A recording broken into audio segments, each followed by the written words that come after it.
Assalamualaikum warahmatullahi wabarakatuh. Innal hamdalillah nahmaduhu wa nasta'inuhu wa nastaghfiruh wa na'udzu billahi min shururi anfusina wa min sayyiati a'malina may yahdihillahu fala mudilla lahu wa may yudlil fala hadiya lahu wa asyhadu an la ilaha illallah wahdahu la syarika lahu wa asyhadu anna Muhammadan abduhu wa rasuluh. Allahumma shalli wa sallim ala sayyidina Muhammad wa ala alihi wa sahbihi ajma'in. Amma ba'd.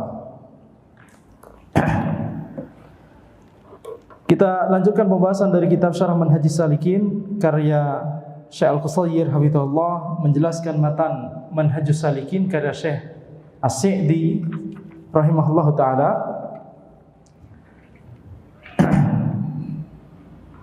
Di mana kita sebelumnya sebenarnya sudah membahas sebagian dari rukun dan wajib haji, akan tapi karena ada jeda libur Idul Adha, kemudian masih rangkaian hari tasyrik dan lain sebagainya ya. Jadi kita ulangi kembali sekalian murojaah. Syekh As-Sa'di rahimahullah beliau berkata, "Wa kana sallallahu alaihi wasallam yaf'alul manasik wa yaqulu lin-nas khudhu anni manasikakum."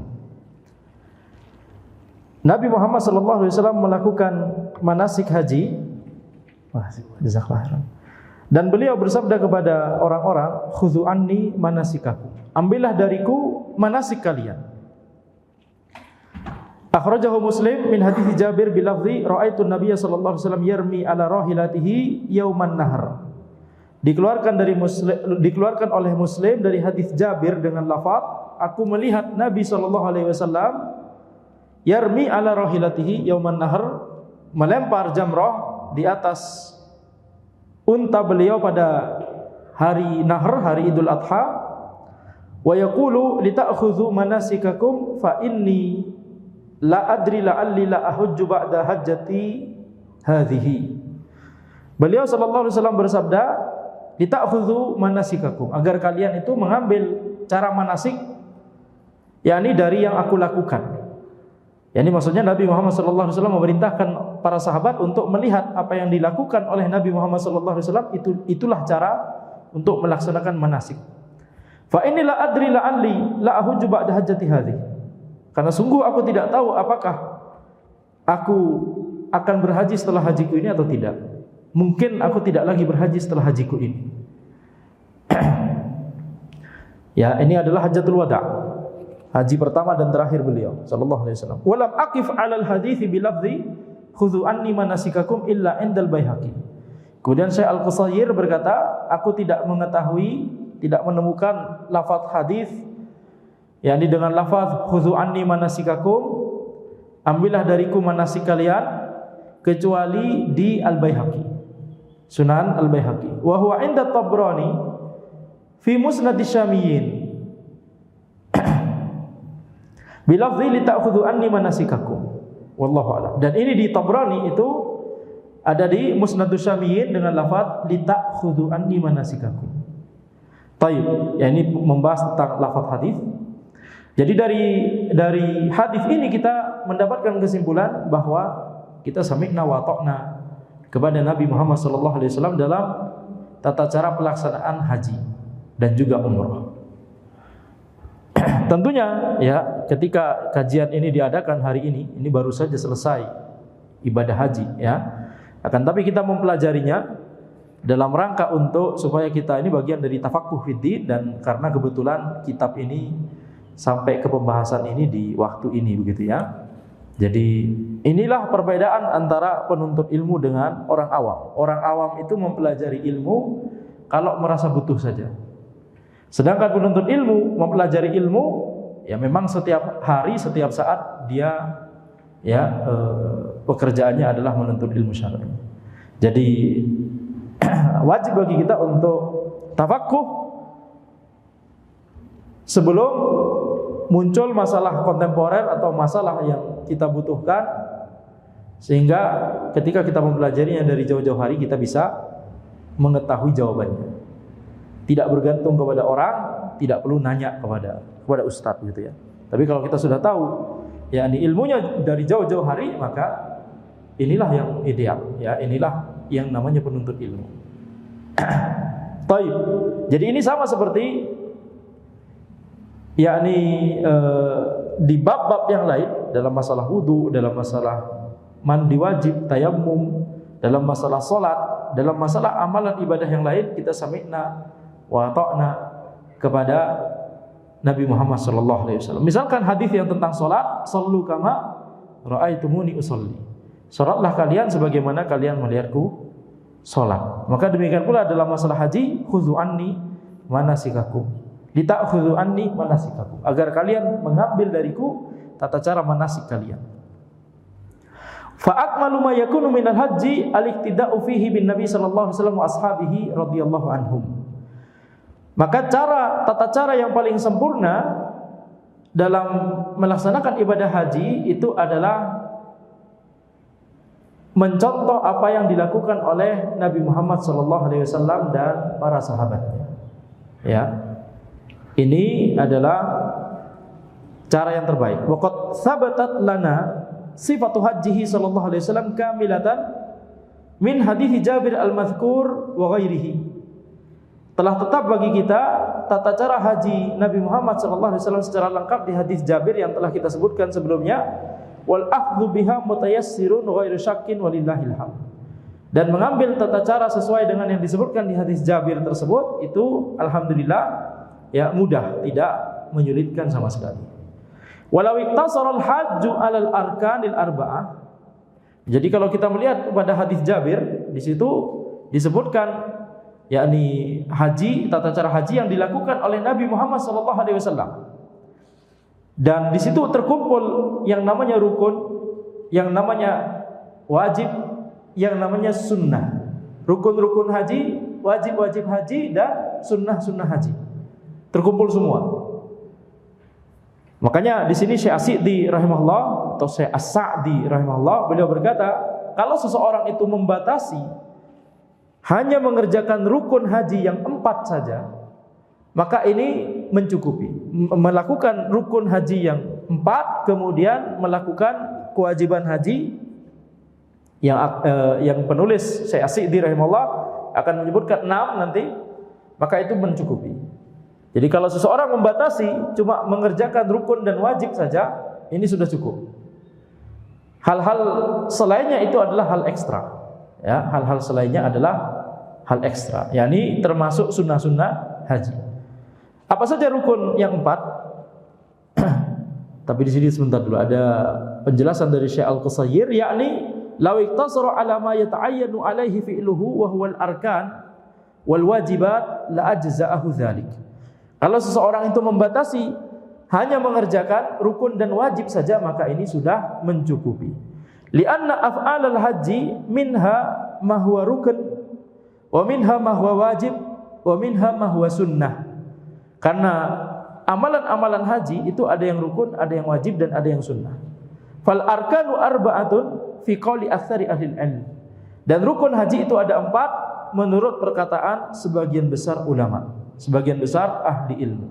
Apa saja yang 4 itu? Ihram, wukuf di Arafah, tawaf ifadah atau juga disebut tawaf ziarah, kemudian sa'i. Ini 4 rukun haji.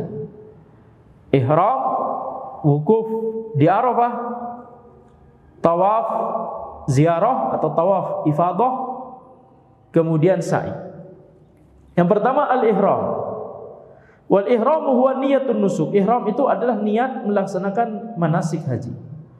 Walaisal ihramu lubsal izari war rida. Dan ihram itu bukanlah mengenakan izar, pakaian untuk bagian bawah tubuh, war rida, pakaian untuk bagian atas tubuh. Ini pakaian yang dimaksud adalah mengenakan pakaian ihram. Ya, yang dimaksud adalah mengenakan pakaian ihram. Bukan itu maksud ihram. Yang dimaksud ihram adalah niatnya.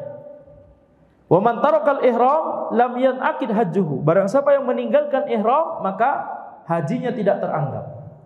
Li'annahu ruknun, karena ihram itu adalah rukun, li hadithi innamal a'malu binniyat. Berdasarkan hadis innamal a'malu binniyat. Sesungguhnya amalan itu bergantung pada niat.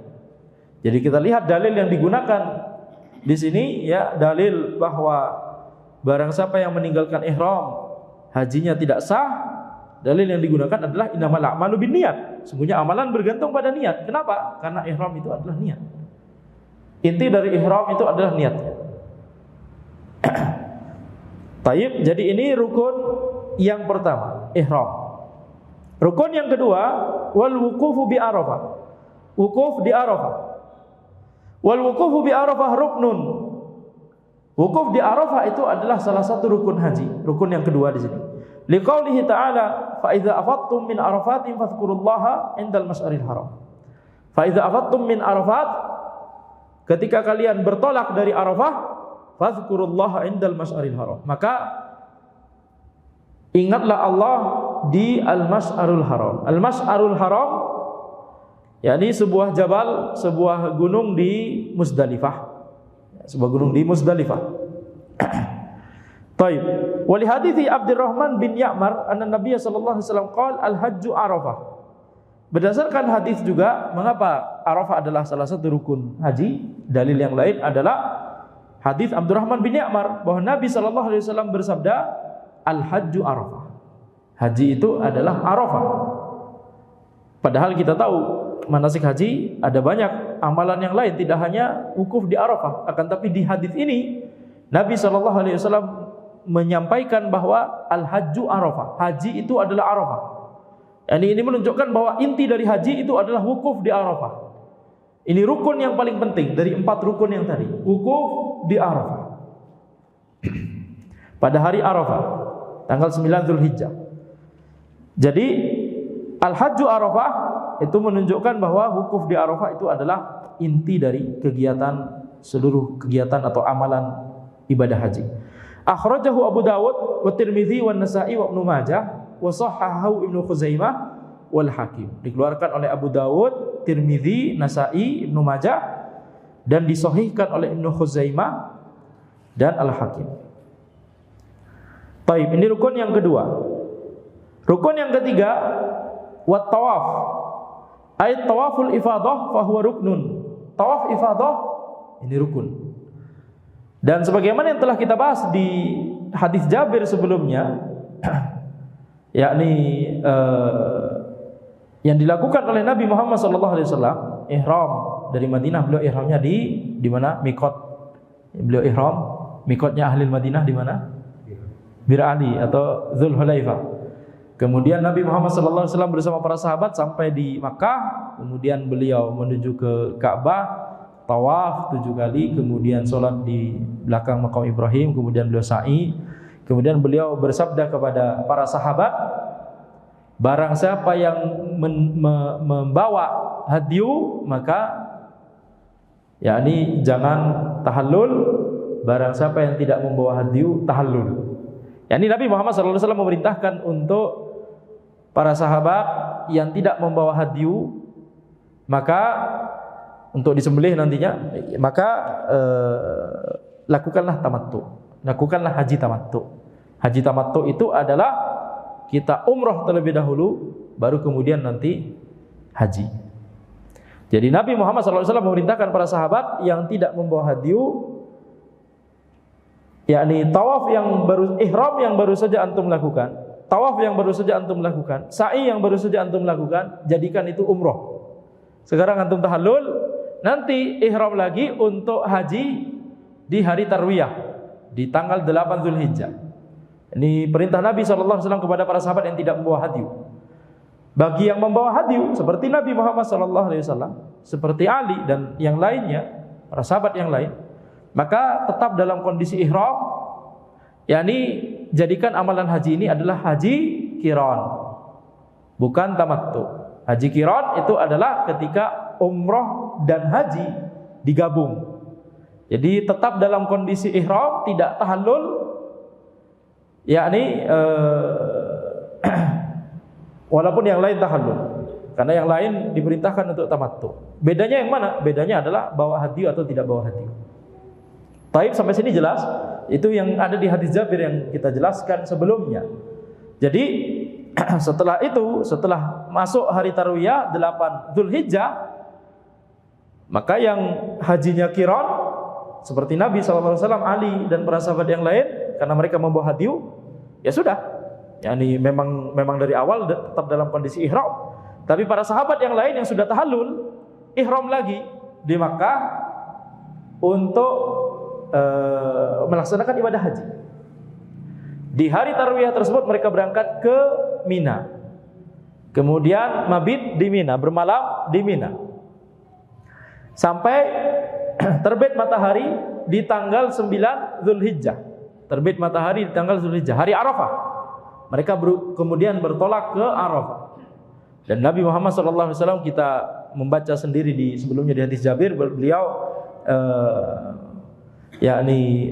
sampai di Arafah itu setelah zawal, setelah masuknya waktu zuhur. Dan beliau menjamak sholat zuhur dan asar hari tersebut, jamak takdim, dalam rangka supaya bisa sisa hari Arafah di situ supaya bisa fokus berdoa kepada Allah Subhanahu wa taala. Melaksanakan wukuf di Arafah, berdoa kepada Allah, memuji Allah, dan amalan-amalan yang lainnya, amalan ibadah yang lainnya. Utamanya berdoa. Maka beliau di Arafah sampai kapan? Sampai terbenam matahari. Setelah itu beliau berangkat ke Muzdalifah. Itu yang disebut di firman Allah yang tadi, fa idza afattum min arafatin fadhkurullaha indal masyaril haram. Ketika kalian bertolak dari Arafah, maka ingatlah Allah di Al-Masy'arul Haram, di Muzdalifah. Yani Al-Masy'arul Haram itu bagian dari Muzdalifah. Al-Masy'arul Haram itu sebuah jabal di Muzdalifah. Sekarang dibangun masjid di situ, di Al-Masy'arul Haram. Walaupun sebagian ulama mengatakan Al-Masy'arul Haram itulah Muzdalifah. Tapi kalau kita baca di hadis Jabir, Al-Masy'arul Haram, wallahu alam, zahirnya adalah sebagian tempat di Muzdalifah. yakni jabal tertentu yang dituju oleh Nabi Muhammad SAW setelah salat subuh untuk kemudian yakni berdoa dan mengingat Allah dan bertakbir mengagungkan Allah di situ, gitu ya. Jadi beliau menyengaja menuju ke tempat itu. Udah di Muzdalifah sejak malamnya. Jadi kita ingat tadi di Arafah tanggal 9 beliau sampai ba'da maghrib, intinya begitu ya, sampai ba'da maghrib. Habis itu beliau menuju ke Muzdalifah. Setelah itu beliau melaksanakan sholat maghrib dan isya di jamak, takdim atau takhir. Takhir. Setelah itu kemudian beliau bermalam di Muzdalifah. Kemudian setelah itu yakni disebutkan di hadis beliau membaringkan diri, betul tidak? Beliau membaringkan diri yakni istirahat di Muzdalifah karena kegiatan besoknya cukup banyak. Besoknya subuh, ya sholat subuh.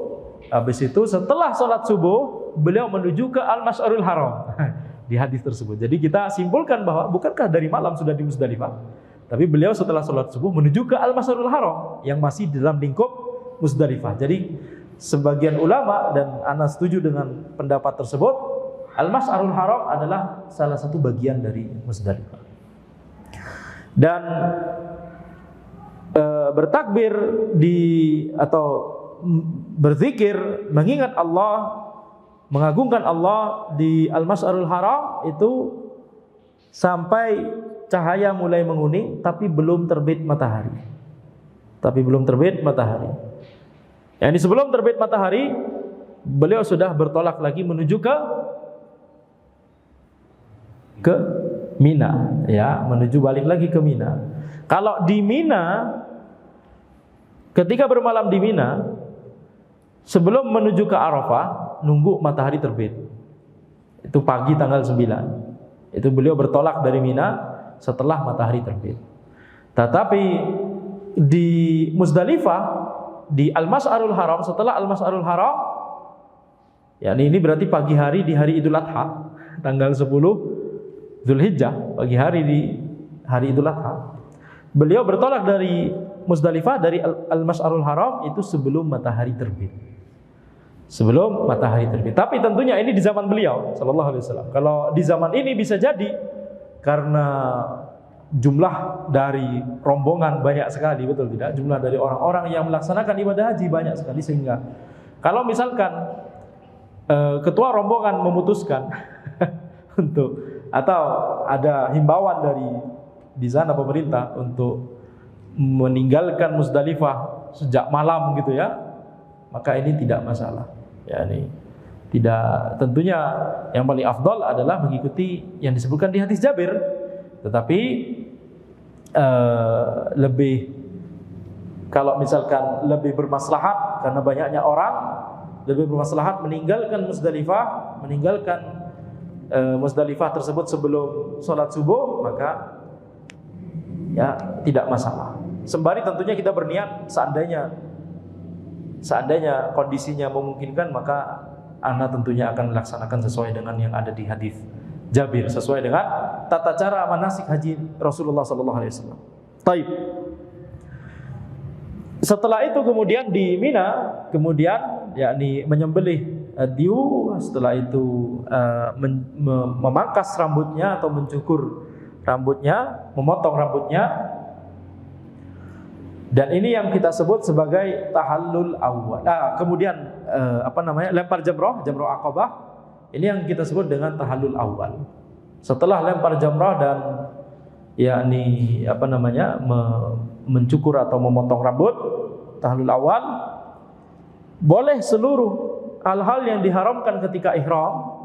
Jadi ketika ihram ada hal-hal yang diharamkan 9. Nanti dibahas insyaallah, kita belum sampai pada hal itu memang. Semuanya boleh kecuali yang terkait an-nisa, terkait perempuan. Ya, akad nikah, mubasyarah, menyentuh perempuan, dan jima, ya, mubasyarah yakni dengan syahwat. Itu nanti dibahas di beberapa halaman setelahnya, masih beberapa halaman ya. Syurutut tawaf, syurutut sa'i harusnya di sini sebelum itu. Ya, ini dia.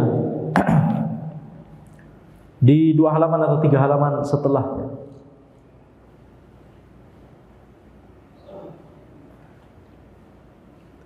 Baik. Sekarang kita fokus dulu. Jadi tahallul awal, maka 6 yang diharamkan ketika ihram itu boleh dilakukan kecuali yang terkait dengan nisa, ada 3. Setelah itu baru kemudian menuju ke Makkah.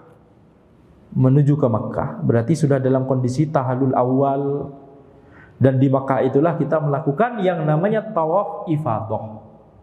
Jadi tawaf ifadah itu setelah rangkaian ibadah haji, ya, mabit di Mina, wukuf di Arafah, mabit di Musdalifah, lempar jamrah Aqabah di Mina, ya, nyembelih hadyu kalau memang harus nyembelih hadyu di situ, dan mencukur atau memotong rambut.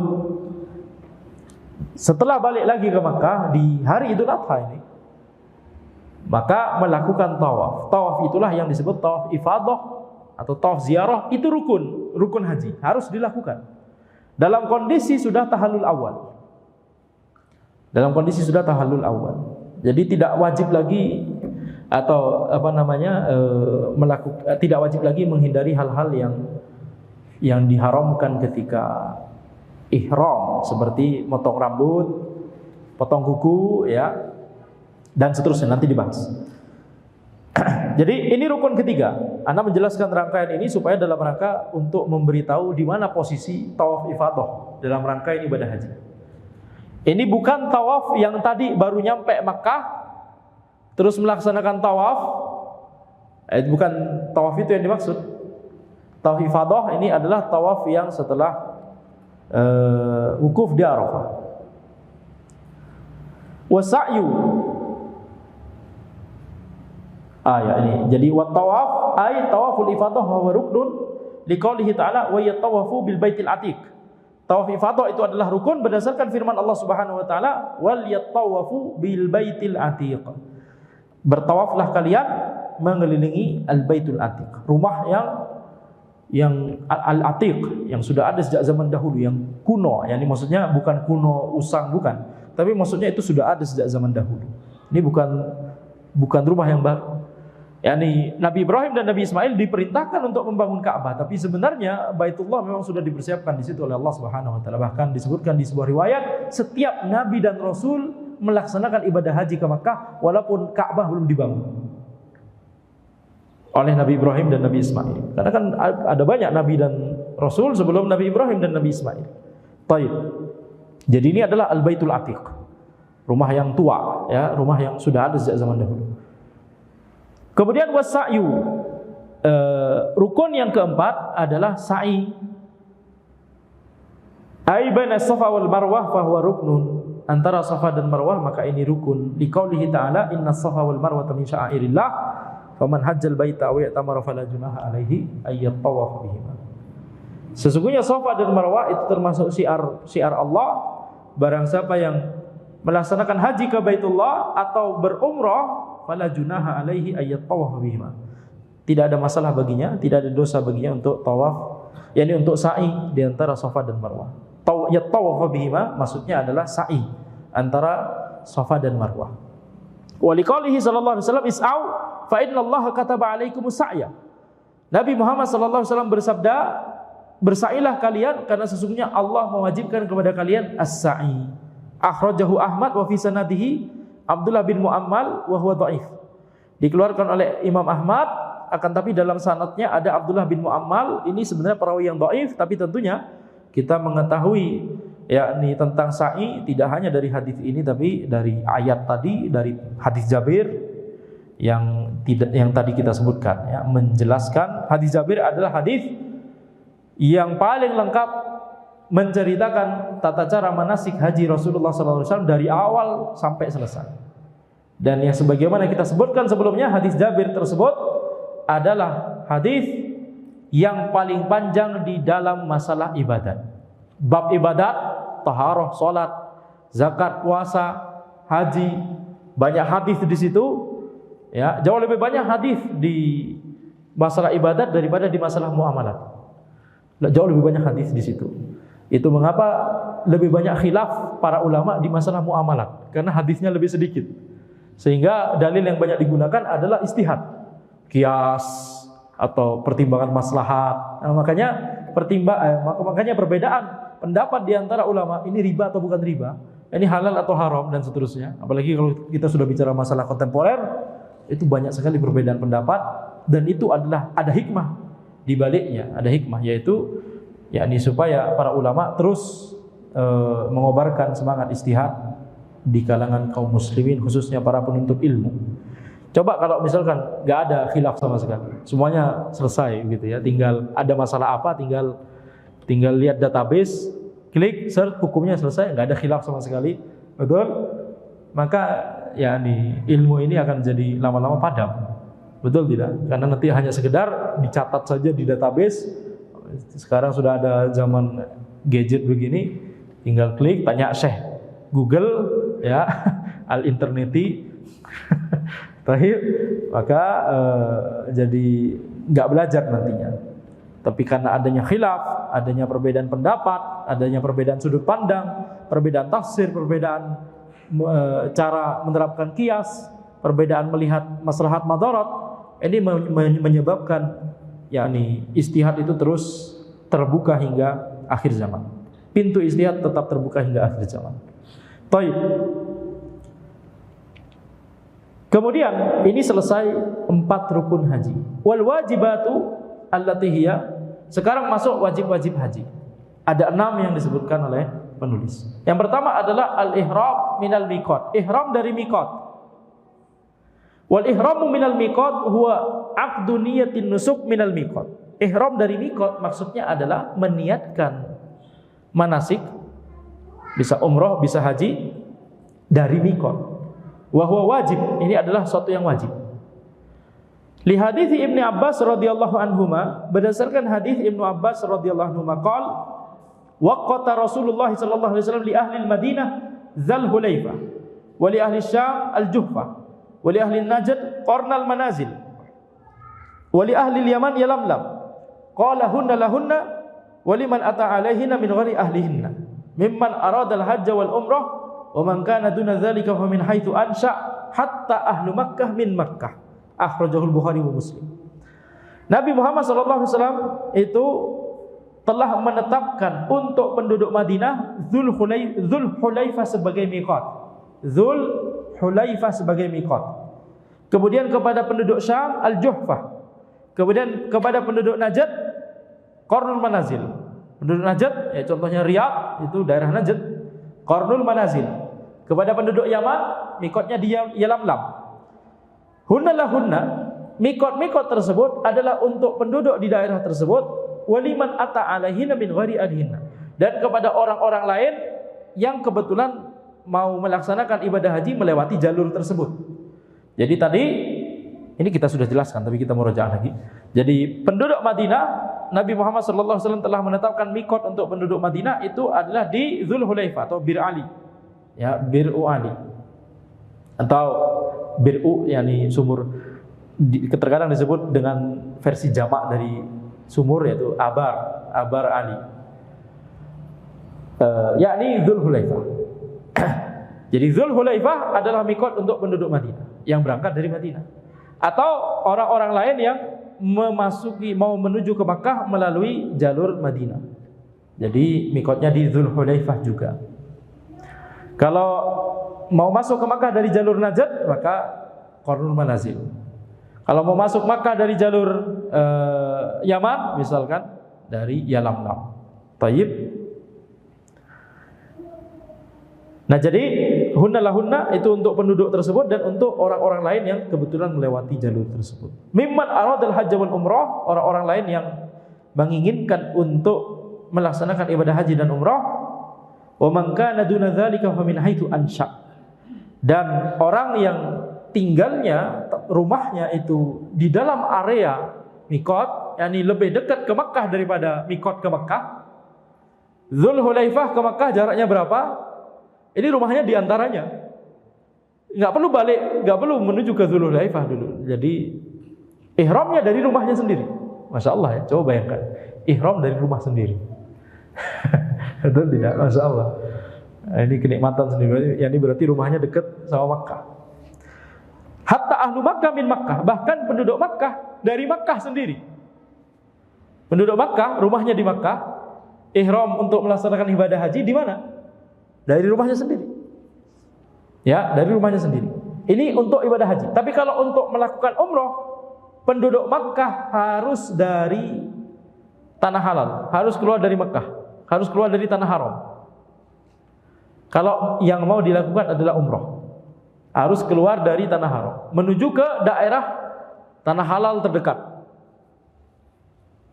Ya, dimanapun tanah halal, yang penting keluar dari tanah haram.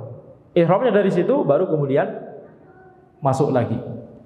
Para ulama menyebutkan, mengapa dibedakan? Untuk penduduk Makkah, kalau mau haji, ihramnya bisa dari rumahnya sendiri, karena rumahnya di Makkah. Kalau mau umroh, dia harus keluar menuju tanah halal terdekat sebelum dia balik lagi ke Makkah, masuk lagi ke Makkah. Mengapa dibedakan? Karena intinya adalah, yakni adanya penggabungan antara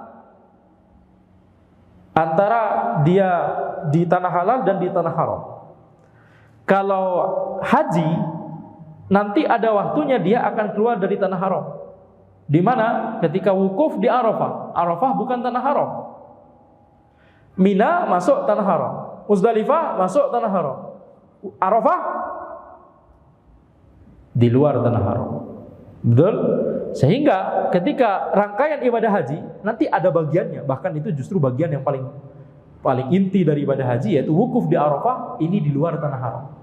Sehingga ihram untuk haji nggak perlu keluar dari tanah haram, karena nanti pasti akan keluar dari tanah haram, yakni di Arafah. Tapi kalau umroh, seluruh kegiatan umroh semuanya di Makkah, di Al-Masjidil Haram, di Ka'bah dan Safa dan Marwah. Sehingga bagi penduduk Makkah, ihramnya keluar dulu dari tanah haram, supaya menggabungkan antara ada di amalan umroh itu ada amalan yang dia lakukan di tanah halal dan amalan yang dia lakukan di tanah haram. Jadi kalau penduduk Makkah untuk umroh, ihramnya dari rumahnya sendiri, semuanya di tanah haram, betul tidak? Semuanya di tanah haram semua, nggak ada bagian yang dia lakukan di tanah halal. Tapi kalau dia ihramnya dari luar tanah haram, berarti dia memulai ihramnya dari al-hil, yang kita terjemahkan dari tadi tanah halal. Ya, sebenarnya ini apa biasanya yang digunakan oleh para literatur bahasa Indonesia apa untuk al-hil?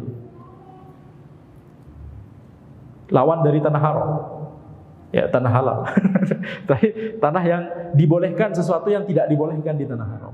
Taib, seperti berburu binatang di tanah haram. Nah, sekarang kita balik lagi. Jadi itu ihram. Ini kewajiban pertama. Kewajiban kedua, wal wuqufu bi Arafah ilal ghurub. Wukuf di Arafah sampai terbenam matahari. Ini wajib. Wukuf di Arafahnya sendiri rukun haji. Tapi diam di Arafah sampai terbenam matahari itu wajib haji. Apa bedanya rukun dan wajib? Nanti dibahas. Dia persamanya adalah sama-sama wajib dilakukan. Tapi nanti ada perbedaan ketika meninggalkan rukun atau wajib tersebut. Ketika meninggalkan nanti ada perbedaannya nanti. Tapi nanti dibahas oleh penulis. Jadi kita membahasnya nanti saja. Jadi yang rukun adalah wukuf di Arafah. Yang wajib wukuf di Arafah sampai terbenam matahari. Karena itulah yang dilakukan oleh Nabi Muhammad SAW. Beliau masuk ke Arafah setelah zawal. Kemudian yang tadi kita sebutkan, melakukan sholat zuhur dan asar jamak takdim supaya sisa waktu di Arafah itu bisa fokus berdoa kepada Allah. Beliau di Arafah sampai terbenam matahari. Ai man waqafa bi Arafah naharan fayajibu ay yastamira wuqufuhu ila al-ghurub. Lian Nabiya sallallahu alaihi wasallam waqafa bi Arafah hatta gharabatis syams kama fi hadits Jabir al-mutaqaddam. Yakni kewajiban wukuf di Arafah ini sampai terbenam matahari. Itu maksudnya adalah kalau orang ini sampai di Arafah sebelum terbenam matahari, ketika waktu siang atau sore. Barang siapa yang nyampe di Arafah di siang hari atau sore hari, maka kewajiban bagi dia adalah tetap diam di Arafah tersebut sampai terbenam matahari. Kalau baru nyampe Arafah setelah terbenam matahari, apakah masih boleh? Masih boleh. Jadi waktu Arafah, waktu wukuf di Arafah di mazhab Hambali, karena tentunya saya asik di penulis matan ini, background beliau mazhab Hambali ya. Di mazhab Hambali itu dari subuh hari Arafah tanggal 9 Dzulhijjah sampai yakni subuh hari Idul Adha. Kalau sudah lewat subuh, udah lewat. Jadi kalau sudah masuk waktu subuh di hari Idul Adha, udah waktu untuk wukuf di Arafah sudah lewat. Jadi waktu bolehnya melaksanakan wukuf di Arafah itu dari masuknya waktu subuh di hari Arafah sampai terbitnya fajar atau masuknya waktu subuh di hari Idul Adha. Itu boleh bagi seseorang untuk melakukan wukuf di Arafah. Itu rentangnya. Ada khilaf tentang permulaan waktu bolehnya ini. Apakah sejak subuh hari Arafah, itu yang tadi kita ucapkan, itu pendapat di mazhab Hambali, atau dari zawal? Karena perbuatan Nabi SAW, Nabi Muhammad SAW baru masuk Arafah untuk wukuf itu setelah zawal. Jadi sebagian ulama berpendapat bahwa wukuf di Arafah kalau yakni sebelum zawal, maka ini tidak sah. Jadi misalkan ada seseorang, ini pendapat sebagian ulama, ada sebagian orang yang masuk ke Arafah jam 8 pagi di hari Arafah. Kemudian karena padat sekali orang dan seterusnya, sehingga memutuskan untuk keluar dari Arafah langsung menuju ke Musdalifah jam 10. Cuma 2 jam di Arafah. Dua-duanya sebelum zawal. Dari jam 8 sampai jam 10. Maka ini menurut sebagian ulama wukufnya tidak sah. Kalau wukufnya tidak sah, seluruh amalan ibadah hajinya tidak sah. Tapi menurut pendapat mu'tamad di mazhab Hambali, maka wukufnya sah karena setelah subuh. Karena waktu yang dibolehkan untuk wukuf di Arafah menurut Hanabilah itu dari masuknya waktu subuh di hari Arafah sampai masuknya waktu subuh di hari Idul Adha. Kapanpun kita melakukan wukuf. Jadi seseorang melakukan wukuf cuma berdiam sejenak di situ kemudian keluar lagi dari Arafah, itu boleh. Boleh-boleh saja. Ya, sopir taksi misalkan lagi kebetulan dapat order ke situ, kemudian ini hari Arafah nih, ya, Anda masuk dulu ke Arafah, kemudian keluar cuma 10 detik di situ, lanjut orderan lagi taksi misalkan. Dia sudah melaksanakan wukuf di Arafah. Ayo. Tetapi dia tidak melaksanakan wajib haji, yaitu kalau dia masuk ke Arafahnya itu siang atau sore atau pagi bahkan, ada kewajiban haji yaitu dia harus tetap di Arafah sampai terbenam matahari. Jadi dia melaksanakan rukun wukuf di Arafah karena boleh cuma sekejap, sejenak ya nih. Tapi dia meninggalkan salah satu wajib haji yaitu ketika masuk Arafah sebelum maghrib dia harus stay di Arafah sampai maghrib, sampai terbenam matahari. Itu aja yang dia langgar, wajib haji ini yang dia langgar, ya tentunya nanti ada kompensasi yang harus dia lakukan. Ya itu pikirin dulu, anak orderan dulu. Misalkan, ya, sopir taksi ya, itu contoh kita, betul tidak? Jadi anak ulangi, idealnya adalah wukuf di Arafah, masuk ke Arafah itu setelah zawal, kemudian sampai maghrib, kemudian baru ke Musdalifah setelah maghrib. Ini yang ideal, karena inilah yang dilakukan oleh Nabi SAW. Bolehkah seseorang masuk ke Arafah waktu asar, jam 4 misalkan, karena macet banyak orang, ya, sehingga telat, baru jam 4 sampai ke Arafah, boleh tidak? Boleh. Dan kalau dia masuk ke Arafah jam 4 sore, wajib bagi dia untuk tetap stay di Arafah sampai terbenam matahari, baru ke Musdalifah setelah terbenam matahari. Baik, ada rombongan yang lain karena belakangan lebih macet lagi, ya, lebih padat lagi, sehingga baru masuk ke Arafah jam 8 malam. Jam 8 malam. Jadi orang-orang sudah pada ke Musdalifah, ini baru mau ke Arafah. Ya, sah tidak wukufnya? Sah. Karena tadi waktu bolehnya wukuf di Arafah dari subuh hari Arafah sampai subuh hari Idul Adha. Ini mereka baru nyampe ke Arafah jam 8 malam Idul Adha.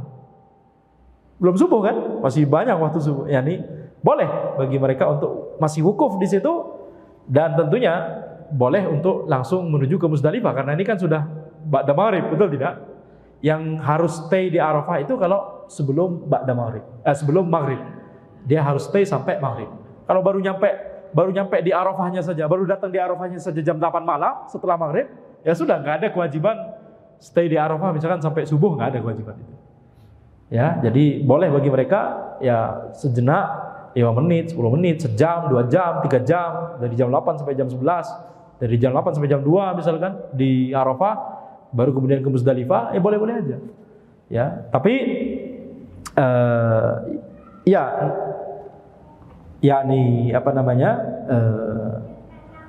tapi tentunya ini bukan waktu yang paling afdol, karena waktu yang paling afdol adalah setelah zawal sampai terbenam matahari. Nah sekarang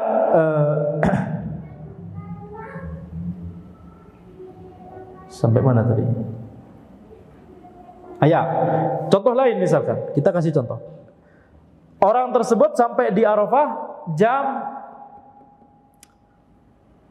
8 pagi, kemudian dia stay di Arafah sampai terbenam matahari. Maka ini menurut seluruh ulama wukufnya sah. Karena kan dia sampai terbenam matahari.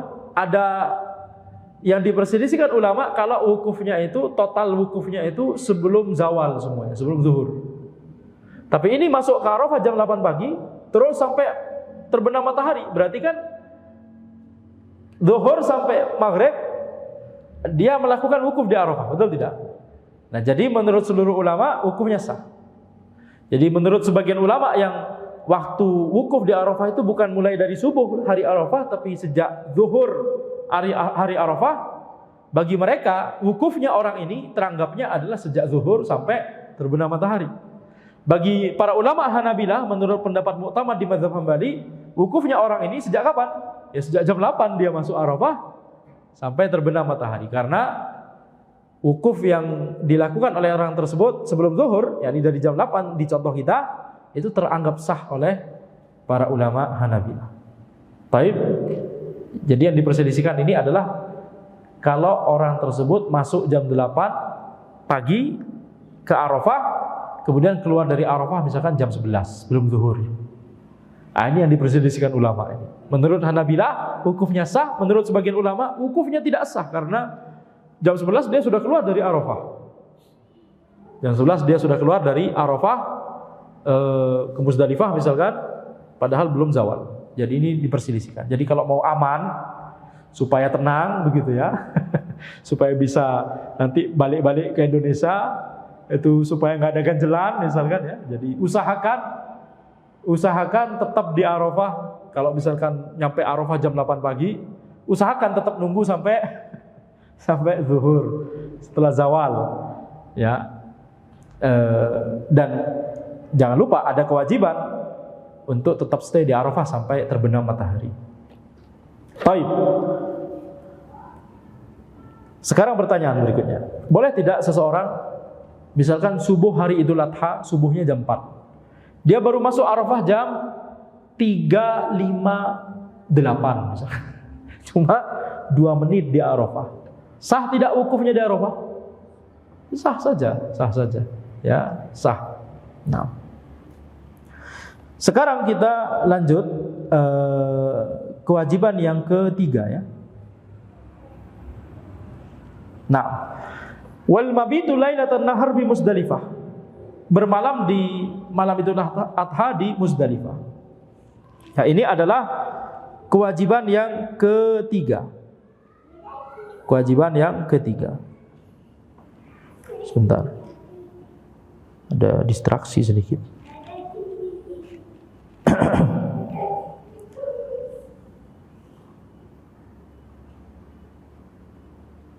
Ya, jadi mabit di Musdalifah ini setelah Arafah tadi menuju ke Musdalifah, bermalam di Musdalifah itu salah satu kewajiban, bukan rukun. Jadi kalau misalkan tidak bisa dilakukan, kayak orang yang jam 3:58 baru di Arafah ya, dan pasti sampai masuknya waktu subuh tetap di Arafah, berarti nggak sempat bermalam di Musdalifah. Berarti dia tidak melakukan wajib ini. Tidak melakukan wajib ini. Nah, jadi nanti tinggal dia harus melakukan kompensasi, yakni nyembelih kambing. Karena ini wajib, bukan rukun. Jadi kalau ketinggalan masih bisa dikompensasi. Kayak sholat. Kalau rukun sholat ditinggalkan, khalas sholatnya nggak sah, atau dia harus balik lagi, misalkan gitu ya, dia harus balik lagi. Misal ada orang dari Mina tiba-tiba langsung ke Musdalifah. Antum sudah wukuf di Arafah belum? Belum. Emang ada ya? Ya, misalkan orangnya nggak tahu, baru masuk Islam, masya Allah langsung naik haji. Oh, emang ada ya? Harus wukuf di Arafah dulu? Iya, ini masih ada waktunya. Jam 5 sore sekarang masih ada, masih panjang sampai subuh bahkan. Balik lagi sana ke Arafah. Nah, kalau ketinggalan rukun, yakni maka balik lagi sana. Tapi kalau ketinggalan wajib, kalau sudah nggak bisa balik lagi gitu ya, maka yakni tidak masalah, ditinggal nanti nyembelih satun, yakni kambing. Dan itu yang kita sebut dam. Itu yang kita sebut dam. Sekarang mabit di Musdalifah, kewajiban yang ketiga. Wa huwa wajibun liqaulihi ta'ala, liqaulillahi ta'ala. Ini wajib berdasarkan firman Allah Subhanahu wa taala, fa idza afattum min arafatin fadhkurullaha 'indal masy'aril haram. Ketika kalian bertolak dari Arafah, maka ingatlah Allah di al-masy'arul haram. Wal masy'arul haram huwa Musdalifah. Ini kata Syekh Al-Qusayr, al-masy'arul haram itulah Musdalifah. Tapi tadi sesuai dengan penjelasan kita, Al-Masy'arul Haram itu adalah sebuah jabal, gunung di Musdalifah. Yang disebut gunung oleh orang-orang Arab itu sebenarnya bukit kalau di bahasa kita ya. Karena kalau di istilah kita gunung itu ya Merapi yang tinggi sekali. Kalau di sana ya apa namanya, urf yang kita sebut bukit sudah disebut jabal oleh orang Arab. Tapi memang yang uruf yang kita sebut gunung disebut juga jabal oleh orang Arab. Yang di Uhud misalkan itu besar sekali ya. Jadi kita sudah cukup untuk mengatakan itu gunung, disebut jabal. Tapi terkadang ada yang kecil ya, kita sebut bukit tapi tetap disebut jabal oleh mereka. Wali hadithi Urwah bin Mudarris qala ra'aitu Rasulullah sallallahu alaihi wasallam waqifan bil Muzdalifah faqala man shalla ma'ana salatana hadhihi hahuna thumma aqama ma'ana wa qad waqafa qabla dhalika bi Arafah lailan aw naharan faqad tamma hajjuhu akhrajahu Abu Dawud wa Tirmidzi wa Nasa'i wa lafdhu lahu wa Ibnu Majah wa qala Tirmidzi hasan sahih. Dalil lain bahwa mabit di Muzdalifah itu wajib adalah hadis Urwah bin Mudarris bahwa beliau berkata, aku melihat Rasulullah sallallahu alaihi wasallam berdiri di Muzdalifah. Beliau bersabda, barang siapa yang salat bersama kami, salat kami ini di sini, kemudian berdiri bersama kami dan dia telah wukuf sebelumnya di Arafah, baik malam atau siang, faqad tamma hajjuhu, maka hajinya telah sempurna. Dikeluarkan oleh Abu Dawud, Tirmidzi, An-Nasa'i, lafaz milik An-Nasa'i, Ibnu Majah, dan At-Tirmidzi berkata bahwa hadis ini hasan sahih. Hadis ini adalah dalilnya Hanabilah bahwa wukuf di Arafah itu boleh sejak subuh hari Arafah. Karena Nabi sallallahu alaihi wasallam bersabda, "Waqad waqafa qabla dzalika bi Arafah lailan aw naharan." Dan dia telah wukuf di Arafah sebelumnya baik pada waktu lail ataupun pada waktu nahar. Lail definisinya dalam syariat adalah dari maghrib, masuknya waktu maghrib sampai masuknya waktu subuh. Dan nahar definisi syariat itu adalah dari masuknya waktu subuh sampai masuknya waktu maghrib. Sehingga kita simpulkan bahwa berdasarkan hadis ini wukuf di Arafah boleh lailan wa naharan, 24 jam dari subuh hari Arafah sampai subuh hari Idul Adha.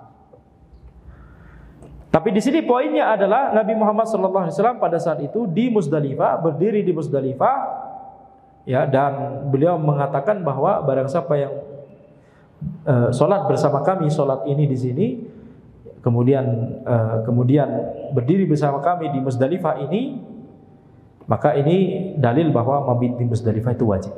Beliau bersabda bahwa hajinya sempurna kalau melakukan 3 tadi. Salat bersama kami, salat kami ini di sini, kemudian berdiri bersama kami di sini, yakni di Muzdalifah, kemudian sebelumnya telah melakukan wukuf di Arafah, maka hajinya telah sempurna, kata Nabi sallallahu alaihi wasallam. Jadi ini dalil bahwa mabit di Muzdalifah itu wajib. Baik. Minimalnya mabit di Muzdalifah itu, kalau bagi orang yang sampai di Muzdalifah sebelum tengah malam, itu minimalnya menunggu sampai tengah malam. Tapi setelah lewat tengah malam kemudian yakni mau bertolak ke Mina, tidak masalah. Yang tadi kita sebutkan, kalau memang kondisinya mengharuskan demikian, harus segera keluar dari Muzdalifah karena ini rombongan padat sekali misalkan. Tapi tentunya yang paling afdal adalah sesuai yang disebutkan oleh hadis Jabir, Nabi SAW baru keluar dari Muzdalifah kapan? Setelah sholat subuh, sebelum matahari terbit, di hari Idul Adha itu, pagi hari, menuju ke Mina. Baik. Kemudian kewajiban yang keempat, walayali ayami tasyrik bi Mina, mabit malam-malam hari tasyrik di Mina.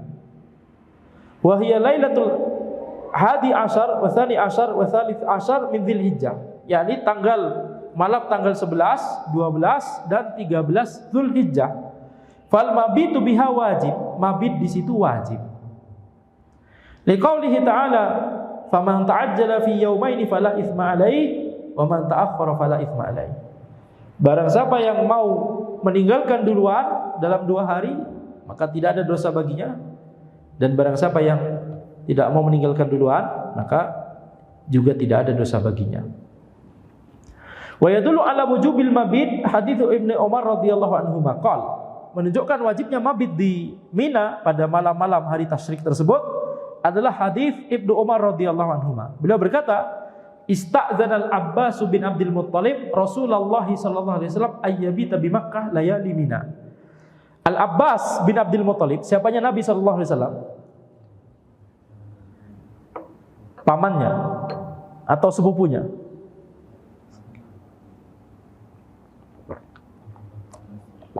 Pamannya. Pamannya karena putranya Abdul Muthalib. Nabi Muhammad SAW Muhammad bin Abdullah bin Abdul Muthalib. Ini Al-Abbas bin Abdul Muthalib. Jadi saudaranya Abdullah. Saudaranya bapaknya Nabi SAW. Yang sepupunya Nabi SAW itu contohnya siapa? Contohnya Ali bin Abi Thalib bin Abdul Muthalib. Contoh lain sepupunya Nabi SAW, anaknya Al-Abbas, Abdullah bin Abbas. Abdullah bin Abbas bin Abdul Muthalib. Baik, kemudian sepupunya ya, coba bayangkan jadi sepupunya Nabi SAW. Ya taib.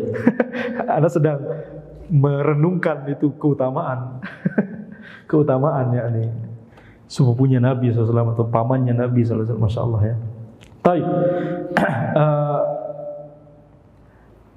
Yang menunjukkan wajibnya mabit di Mina pada malam-malam hari tasyrik adalah hadisnya Ibnu Umar bahwa Al-Abbas bin Abdul Muthalib meminta izin kepada Rasulullah SAW untuk bermalam di Makkah pada malam-malam Mina. Beliau untuk bermalam di Makkah. Nah, harusnya mabitnya di Mina. Al-Abbas bin Abdul Muthalib minta izin mau bermalamnya di Makkah. Min ajli siqayatihi, dalam rangka untuk menyediakan air minum kepada para jamaah haji. Ini memang yang dikerjakan oleh Al-Abbas bin Abdul Muthalib. Sudah turun-temurun sejak zaman yakni anak keturunannya Nabi Ismail, betul tidak? Ada pembagian tugas dan seterusnya. Itu telah kita pelajari di sirah. Tapi di sini kita lihat dalilnya adalah Al-Abbas butuh izin kepada Nabi SAW. Butuh izin untuk bermalam di Makkah, bukan bermalam di Mina pada hari-hari tasyrik. Ini menunjukkan bahwa bermalam di Mina itu wajib. Karena kalau itu nggak wajib, nggak perlu minta izin. Tidak perlu minta izin. Atau kalau minta izin, maka Nabi SAW menjelaskan, ya ini memang nggak wajib. Pasti akan dijelaskan demikian. Tapi Nabi Muhammad SAW mengizinkan, ini berarti adanya kewajiban tersebut. Tapi ini pengecualian. Fa'adzina lahu. Nabi SAW mengizinkan Al-Abbas untuk bermalamnya di Makkah dalam rangka siqayah, dalam rangka untuk menyediakan air, yakni menyediakan air zam-zam yakni kepada para jamaah haji. Baik. Akhrajahu al-Bukhari wa Muslim. Hadis ini dikeluarkan oleh Al-Bukhari dan Muslim. Wa li hadithi Asim bin Adi. Demikian pula dalil lain dari wajibnya mabit di Mina di hari-hari tasyrik. Jadi mabit di Mina ada dua ya. Mabit di Mina sebelum wukuf di Arafah, itu wajib yang nomor, itu enggak wajib bahkan. Itu tidak wajib. Ya, itu tidak wajib. Yang wajib mabit di Mina itu adalah yang di hari tasyrik. Jadi dalil lain yang menunjukkan bahwa mabit di Mina di hari tasyrik itu wajib, itu adalah hadisnya Asim bin Adi. Beliau berkata, rakhasa Rasulullah sallallahu alaihi wasallam li ri'a'il ibil fil baitutah. Rasulullah sallallahu alaihi wasallam memberikan rukhsah, keringanan, li ri'a'il ibil, kepada para penggembala unta, fil baitutah, memberikan rukhsah dalam masalah baitutah. Baitutah di sini bermalam. Bermalam di Mina pada malam-malam hari tasyrik. Kenapa? Karena mereka butuh untuk menggembalakan unta. Ayarmu yauman nahar. Mereka dibolehkan untuk yakni melempar jamroh di hari nahar, hari Idul Adha. Itu yang tadi kita sebutkan, setelah dari Muzdalifah ke Mina, lempar jamroh Aqabah. Nah ini di hari Idul Adha.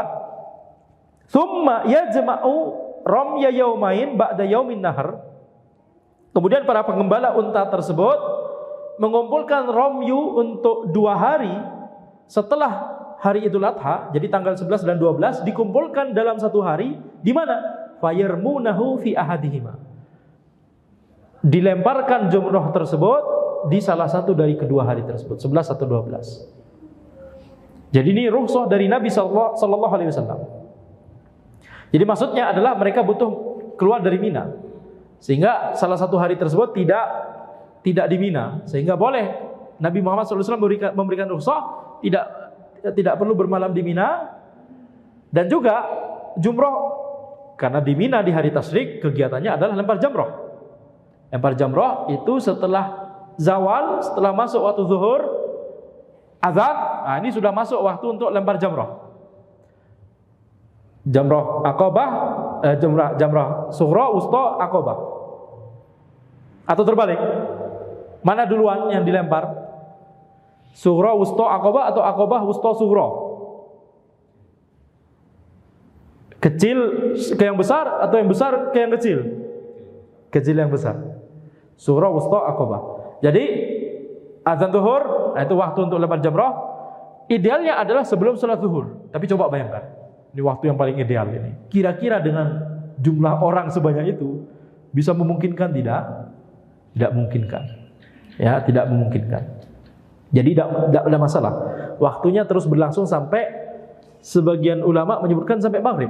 Tetapi bahkan sebagian ulama yang lain menyebutkan bahkan boleh sampai subuh. Dan itulah yang diamalkan sekarang. Sampai subuh. Karena kalau sampai maghrib, dari zuhur sampai maghrib, hitung aja satu orang butuh berapa menit untuk lempar jamrah, kalikan berapa ribu orang di situ, itu butuh berapa lama sampai? Nggak cukup sampai maghrib.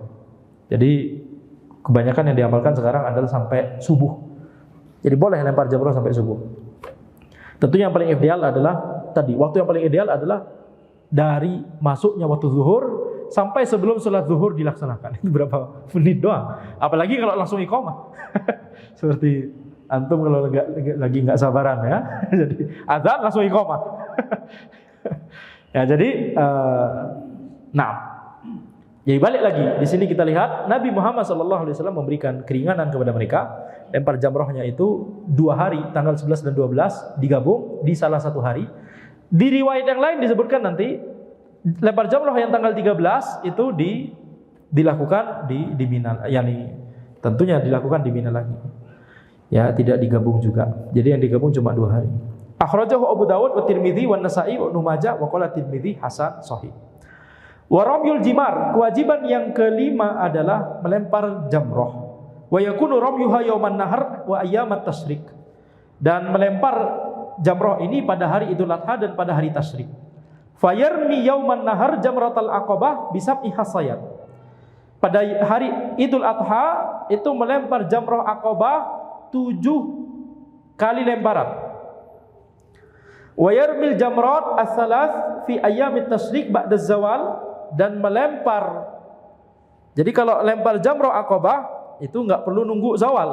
Lempar jamrah aqabah yang di hari Idul Adha enggak perlu nunggu zawal. Ya, nyampainya di Mina, khalas lempar jamrah aqabah. Tapi kalau lempar jamrah yang di 3 hari tasyrik, nunggu zawal dulu, nunggu zuhur dulu. Jangan buru-buru. Ya, wa yarmil jamrat as-salas fi ayyamit tasyrik ba'da zawal. Melempar jamrah di 3 hari tasyrik itu setelah zawal. Kullu jamratin bisab'i hasayat. Setiap jamrah itu 7 kali lemparan. Yabda'u bil ula, tsummal wusta, tsummal aqabah. Ini yang tadi kita bahas.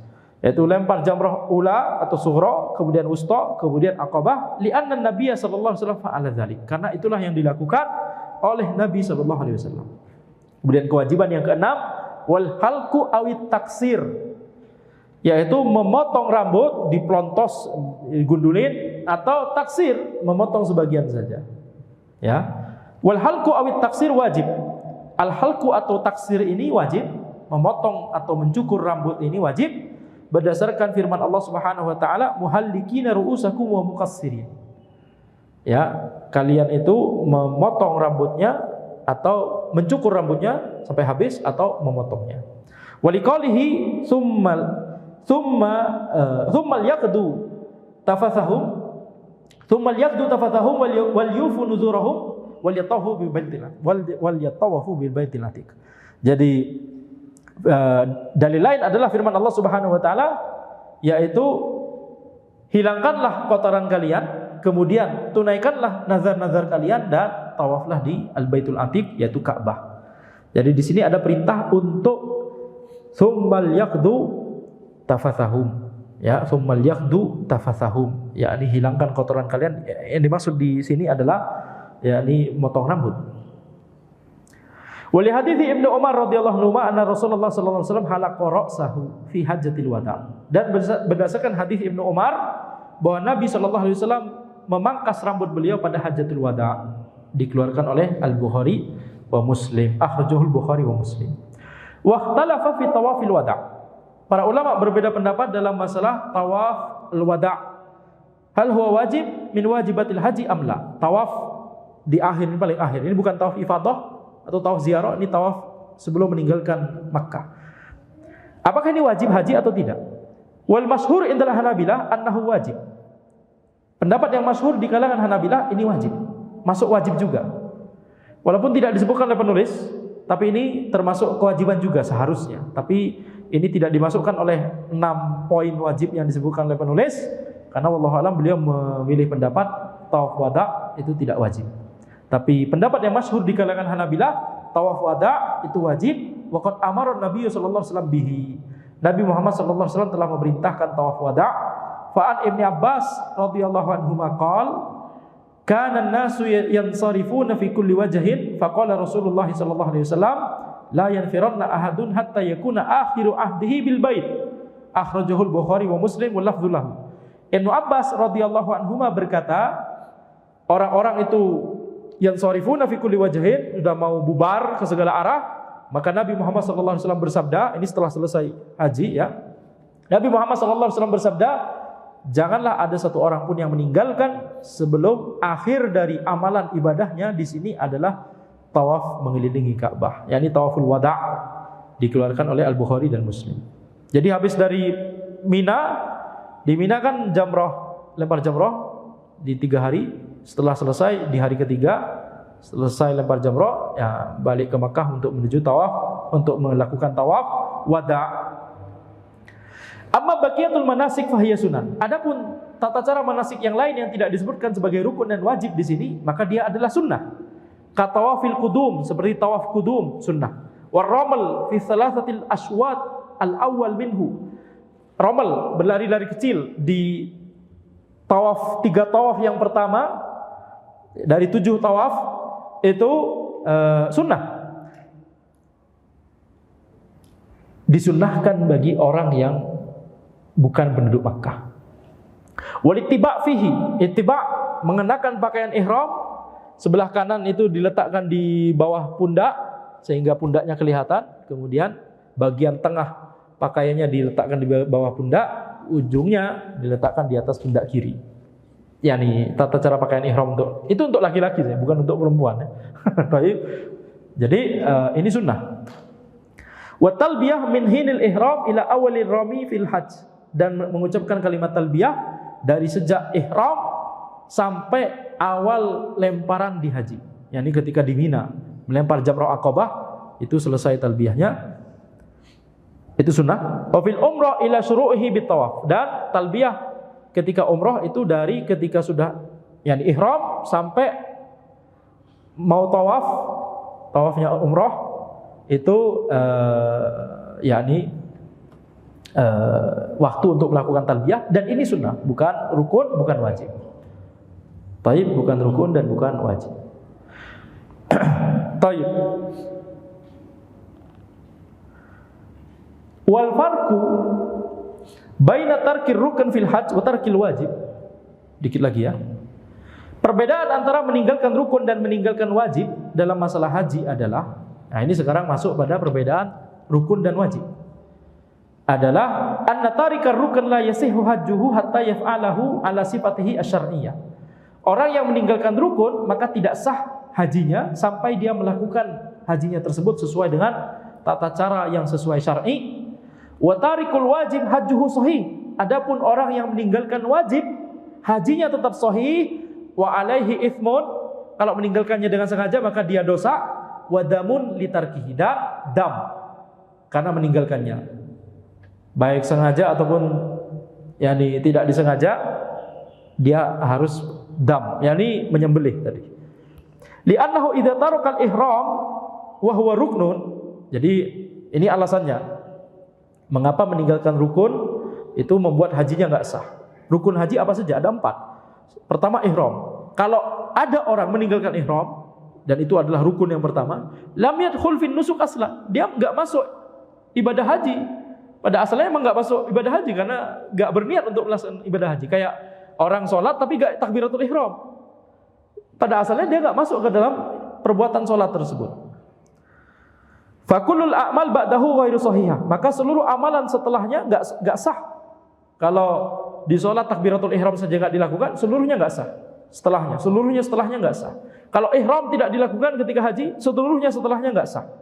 Wa kadzal wukuf bi Arafah. Demikian pula rukun yang kedua di Arafah, idza tarakahu lam yasih hajuhu. Kalau dia meninggalkannya maka gak sah hajinya, lil haditsil mutaqaddam, berdasarkan hadis yang telah lewat, al hajju Arafah. Haji itu Arafah. Ai inna ahammal haji huwal wukuf bi Arafah, yakni bagian terpenting dari haji adalah wukuf di Arafah. Amma tawaf wa sa'yu fa innahuma la yafutani fayumkinu idrakuhuma. Adapun tawaf dan sa'i, ya maka ini masih bisa untuk dilakukan setelahnya begitu ya. Jadi masih bisa diusahakan. Tapi kalau wukuf di Arafah ada waktunya. Ihram ya ada waktunya, yakni ketika di miqat. Walau tarakahuma bil kulliyah lam yasih haju. Tapi kalau ada orang yang tidak melakukan tawaf ifadah sama sekali, sa'i sama sekali, halas, hajinya enggak sah. Karena itu rukun. Ada 4 rukun tadi untuk haji. Amma idza tarakal wajib, adapun kalau orang tersebut meninggalkan wajib, fa hajjuhu sahih wa alaihi itsm, maka dia hajinya sahih dan dia berdosa. Ya, kalau meninggalkannya dengan sengaja. Wa qala al fuqaha alaihi ayathbah jubranan wa huwa syatun yuzi'uha 'alal fuqara'il haram. Dan para fuqaha berpendapat bahwa wajib bagi dia untuk menyembelih jubron, yaitu kambing yang kemudian nanti dibagikan kepada fakir miskin di tanah haram. Liqaul Ibnu Abbas, berdasarkan perkataan Ibnu Abbas radhiyallahu anhuma, man nasiya min nusukihi syai'an falyuhrik daman. Barang siapa yang lupa, ini lupa. Kalau lupa insyaallah tidak berdosa. Tapi lupa saja wajib bagi dia untuk menyembelih kambing. Kalau lupa mengerjakan salah satu wajib. Wah, lupa enggak mabit di Muzdalifah. Ya, misalkan dari Arafah langsung ke Mina. Enggak mabit di Muzdalifah, berarti meninggalkan wajib. Nah, ini maka Ibnu Abbas berkata, man nasiya min nusukihi syai'an falyuhrik daman. Barang siapa yang lupa dari manasiknya itu, maka dia harus menumpahkan darah, yakni bukan membunuh orang ya. Tapi maksudnya adalah menyembelih kambing tadi. Akhrajahu Malik wa qala an-Nawawi fil Majmu', rawahu Malik wal Baihaqi wa ghairuhuma bi asanid shahihah an Ibnu Abbas mauqufan la marfu'an.